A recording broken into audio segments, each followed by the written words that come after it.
What'd you do that for? It was a stupid movie. I kind of liked it. Maybe I'm just not used to watching TV in the middle of the day. That's why you switched it off? Sure, why else? I don't know. You tell me. Do you want to take a nap now? No. I would like to be with my wife.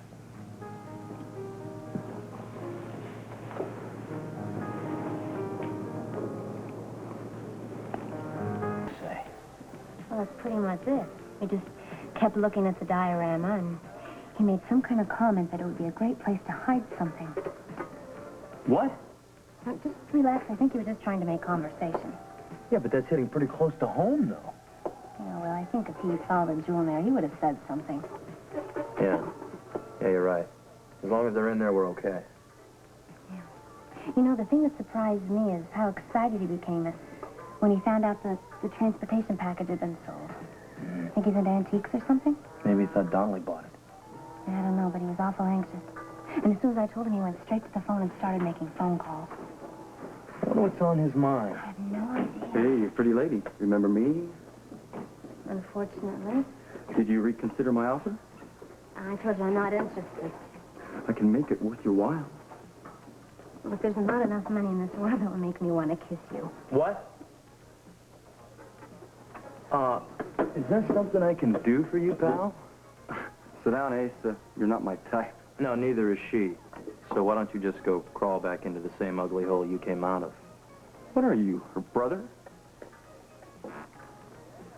This is my lady you're talking to, man. Yeah?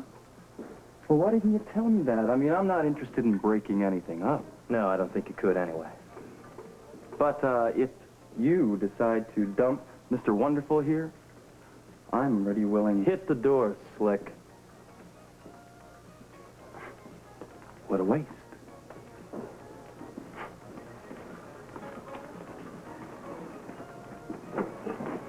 Thank you.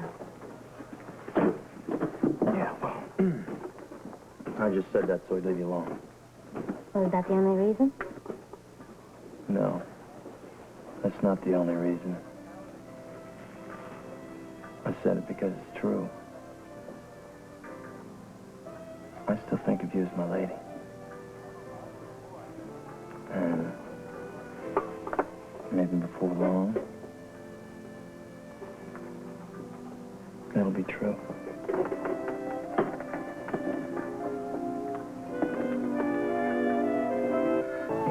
Thank you.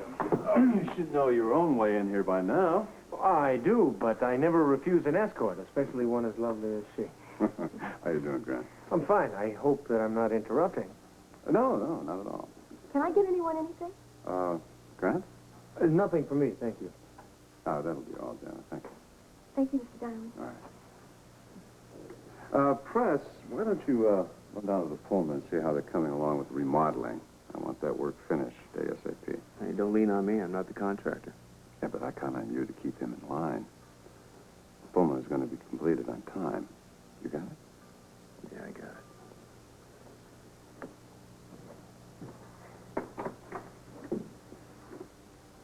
it. Telling you, man, Prescott's 1,000 laughs. Yeah. Have a seat. Thank you. So, What's on your mind? I was wondering what's on your mind. Scorpio, who will? Yes. Any idea how you're going to slip the treasure past him? We're not even going to try. There's no way we can make an end run around Scorpio. He's much too smart to be deceived.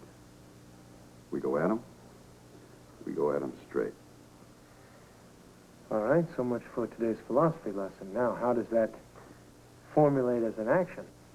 Actually, it's quite simple. We don't hide anything we're going to do. We publicize it. You've lost me. All right, I'm throwing a party, a traveling one, for the Pullman on its way to Nag's Head. I'm inviting everyone, including all the Quartermains, and our special guest will be Holly and Robert Scorpio. He's bound to be suspicious. Which is precisely why he wouldn't miss my little get-together. Now, Robert doesn't want to let me out of his sight. Now, that's exactly where I want him. You say so. I do. Now, there's nothing worse than having Robert Scorpio looking over your shoulder. There's another thing that's even worse. Not knowing where he is. In theory, perhaps. But do you really think it's a good idea to invite him along? That gives him a perfect opportunity to search the car.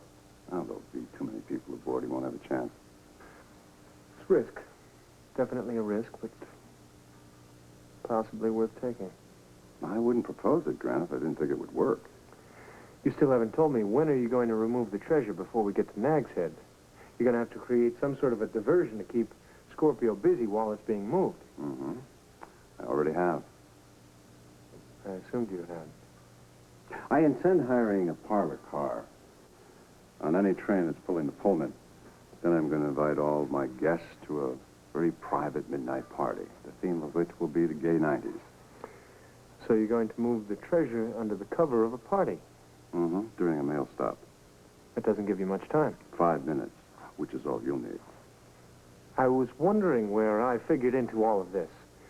But a simple party isn't going to keep Scorpio busy. It will if he and Anna are judges at the best costume for gay 90s contest. Might work. Yeah. You'll start moving the boxes during the time that the train is stopped. Also have 2 men there with a truck to haul the treasure away. Uh-huh. Where are you going to be all this time? I will stay at the party, my friend, keeping an eye on Anna and Robert in case they try to slip away. Let's say you can't stop them. If they get by me, either one of them, then the train will have a sudden failure in power. All the lights will go out. Now, that should delay Anna and Robert long enough for my men to load the treasure and take off. Sounds like you've got everything covered. Every step of the way. It's as foolproof a plan as you'll find. All we have to do is execute it and hope that Anna and Robert fall for the charade.